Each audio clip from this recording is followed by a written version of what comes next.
What's happening? I'm Dean, 26. I just want to start off by saying I can get a bit of an unusually oily forehead at times, so I apologise if any light's bouncing off of it into your eyes. I feel like my forehead can get so oily that any day now it's going to be invaded by America. Going to have a little chat about school tonight. I had an alright time at school, you know. Got a bit of abuse. Not the Savile kind or anything like that. Just, you know, my second name's Coughlin, so some of me mates used to think it would be a good idea to call me Dean Cockgoblin.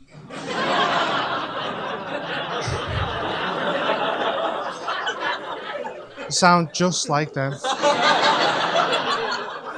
You know, I don't think it's a very fair name because I've only ever gobbled cock once. And that caretaker said he wouldn't tell anyone, so.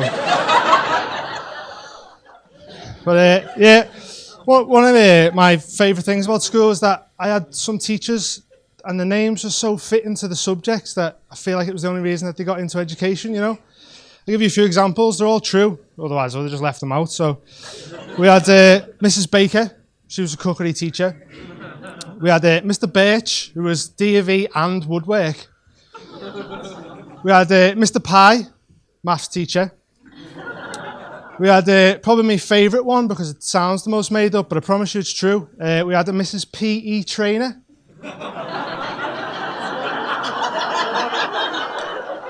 Obviously a PE teacher. We had Mr. Nonce. He was a geography teacher. Nah, I made that last bit up though. He was a caretaker. Should have known. But one of the subjects that fascinated me most growing up was sex education, you know, because before sex education, all you had to go off was a few pages in the science textbooks with some illustrated mammary glands, but he was a bit afraid to turn to them in case anybody caught you into sport an awkward erection for the rest of the day, you know. It was either that or a few discarded porn mags in a park bush somewhere, but you're proper lucky to come across them. But I've only ever had 2 sex ed classes in my life. One was at a local skate park, and some homeless fella showed me his cock. Didn't really. But it was at a skate park though, and they give us out little sachets of lube, which when you're 13, it's definitely a weekend spent indoors, you know. It's probably the best weekend of my life. I think I hit a new PB then.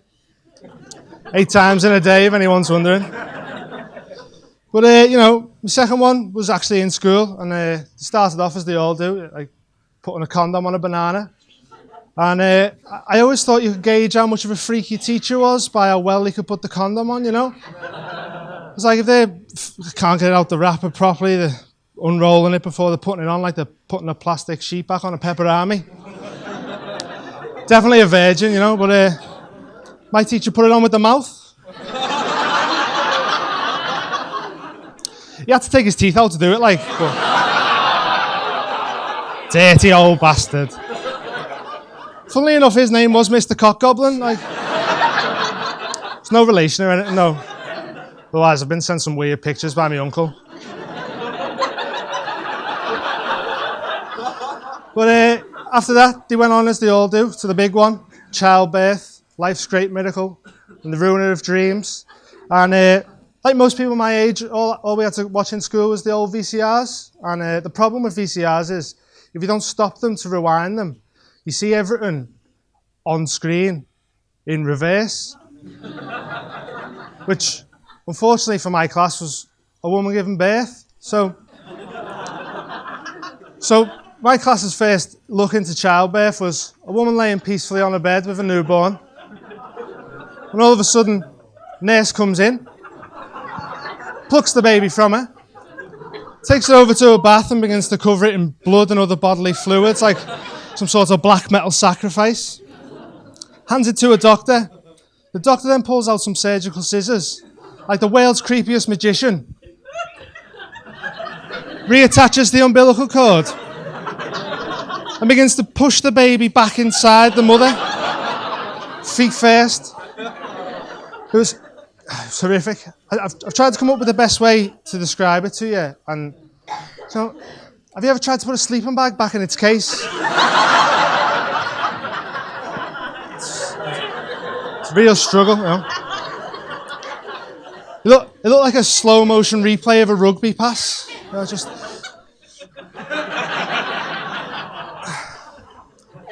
And then you just wheeled it out, and the screen went off, and then we was left in silence. And there was a little part of me that just thought, so that's how they get in there.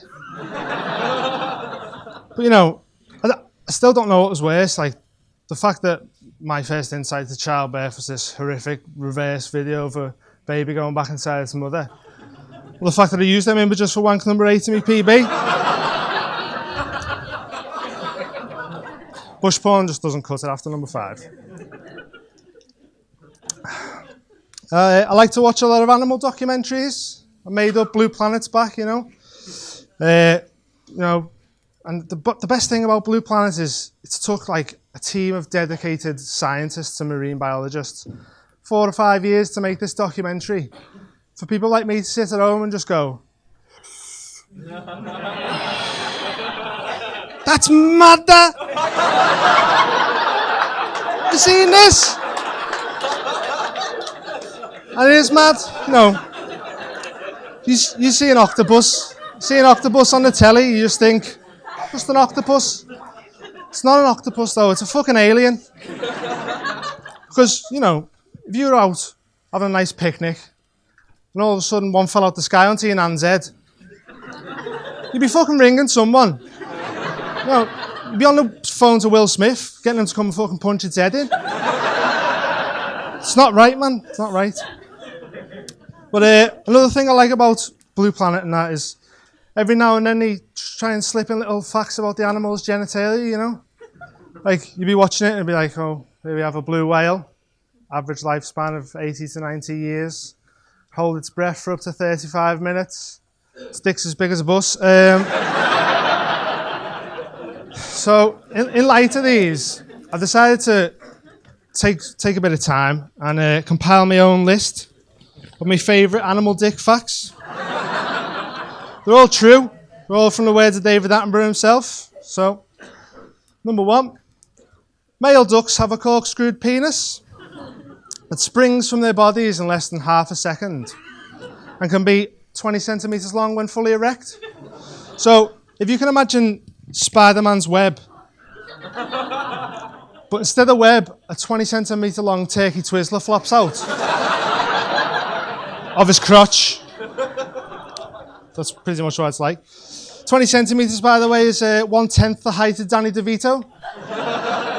Which, so, in other words, Danny DeVito, 10 duck dicks tall. The penises are also barbed on the end to fight off rival male duck sperm, which is a battle I didn't know was taking place. Don't learn about that in history. What's weirder is the females have corkscrewed vaginas, and the vaginas have dead ends that they can choose to send males down if they don't want to have the babies. Imagine that. You know, you're on a night out, you meet a fella. Right, he's 32 and he still does wheelies going down the street. You know, he said he'd take a lower offer on the chase.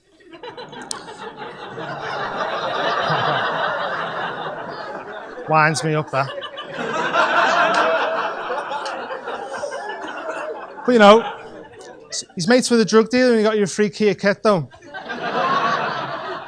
Just give him a little dead end. It's a little dead end job. But you know, you meet a fella on a night out, nice shoes, nice watch, bought you a kebab on the way home, straight to the baby maker. You're gonna lock that down. He'll be there. You sure this is a dead end? No, yes, it's definitely a dead end, yeah. Doesn't feel like a dead end. But last one I'll leave you with. Male chimpanzees' testicle size can fluctuate with the amount of promiscuous females that are in the vicinity. Which, in other words, the more slags, the bigger the bollocks. So, you know, many of you fellas walking through Concert Square, got you smuggling space hoppers in your Calvins. If any of the girls in here go to Concert Square and you might be a little bit offended because I'm implying that you're a bit of a slag, stop sucking dicks for chips. It's all from me, cheers.